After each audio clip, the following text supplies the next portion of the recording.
Esselamu Aleyküm. İbadet bolsa Allah Teala'ga bolgan sevgimizni ifadeleş ve onu küçeytişni arzu kılışımızdır.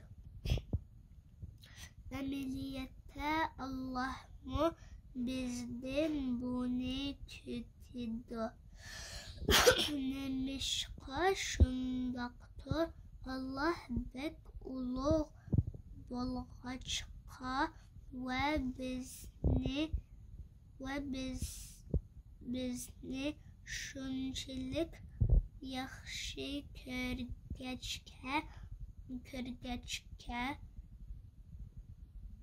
bizge sanıp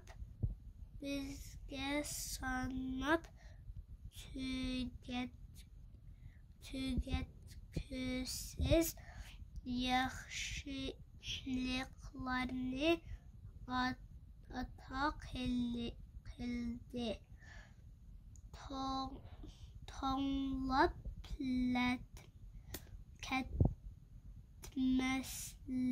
ketmeslikimiz ve etrafını körelişimiz için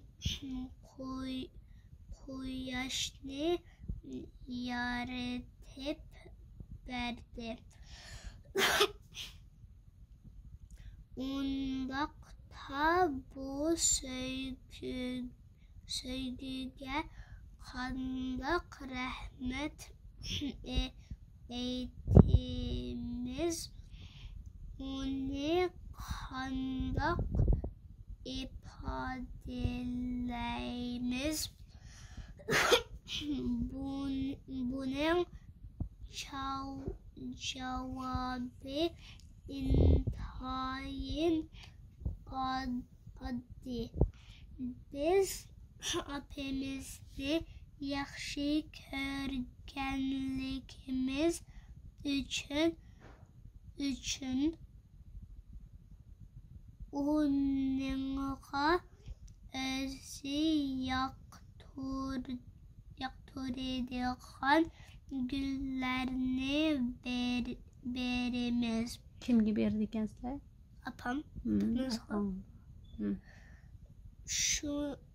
Şununğa oxşaş Allah Teala'nı yaxşı körgənlikimiz üçün o yaxşı körüdüğün işlerini kılsak,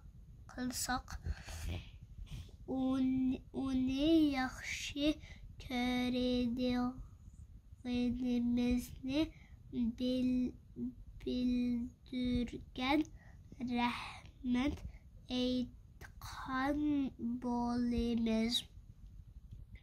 Ey Allah, sana dua kılış arkalık başkalarına yardım veriş ve Kur'an okuş arkalık